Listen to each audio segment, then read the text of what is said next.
বলেন তো, সেজদা দিয়ে বলতেছে, আল্লাহ তুমি যদি আমার গুনাহ মাফ না করো, কেন তুমি কোরআনে বলেছো ইয়া আইয়ুহাল্লাযিনা আমানু তুবু ইলাল্লাহি তাওবাতান নাসুহা। আলেমদের বলেন তাওবাতান নাসুহা শব্দের অর্থ ইবনে কাসির বলে দেখেন একনিষ্ঠ তওবা, যে তওবার জন্য শর্ত হলো 4টি। এই লোকটা বলেছে, আল্লাহ যতক্ষণ পর্যন্ত তওবা কবুল না করবে ততক্ষণ পর্যন্ত আমি মাথাও তুলব না, কোনো কিছু খাবো না। সেজদায় গিয়ে দোয়া করতে করতে মাথা না তুলে লোকটা একসময় বেহুশ হয়ে গেছে। এরকম বেহুশ হয়ে গেছে, চোখের পানি ফেলায় কাঁদতে কাঁদতে আমার আল্লাহ এত বেশি পছন্দ করছে। এই বান্দার গুনাহ ছিল পাহাড় সমান, কিন্তু তওবা ছিল পাহাড়ের থেকে বেশি অনুতপ্ত হয়েছে। এই অনুতপ্ত হয়ে তওবা করার কারণে আমার আল্লাহ তাআলা তার জিন্দেগীর সব গুনাহ মাফ করে জান্নাতি করেছে। সুবহানাল্লাহ বলেন।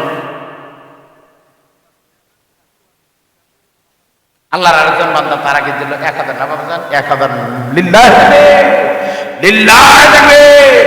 আপনাদের এই টেলি ইউনিয়নের প্রাক্তন চেয়ারম্যান সোনাপাতিলের কৃতি সন্তান, সেই দিন সোনাপাতিলের জালসা আমি হজ করলাম। বাবাজি আসতে পারেনি, কিন্তু 5000 টাকা নগদে পাঠিয়ে দিয়েছে। আল্লাহ চেয়ারম্যান সাহেবের হায়াতে বরকত দান করে, বলেন মারহাবা। তাহলে বলেন আল্লাহ তওবা করার কারণে তিনি এত বড় গুনাহ মাফ করে। আপনার আমার জীবনে চুরি করছি, কাপড়ের কাপড় চুরি তো করিনি। সর্বোচ্চ মানুষের মাছ চুরি করছেন, চান্স হলে না ধান চুরি করছেন, আর বড় চোর হলে 2 একটা শ্যালো মেশিন চুরি করছেন, আর বাইরে তো হওয়ার কথা না। জেনা করলে পারে মেয়ের সাথে, প্রবাসীর সাথে পর কে করছেন, লাশের সাথে তো করেননি। তাহলে এই অ্যান্টিবায়োটিক দিয়ে যদি কাফন চোরের মাপ হয়, আপনার এই ছোট রোগ ভালো হবে না? বিশ্বাস করেন দোয়া কবুল হবে। মেহেরবানি করে সে তওবার জন্য আপনারা দোয়া করবেন।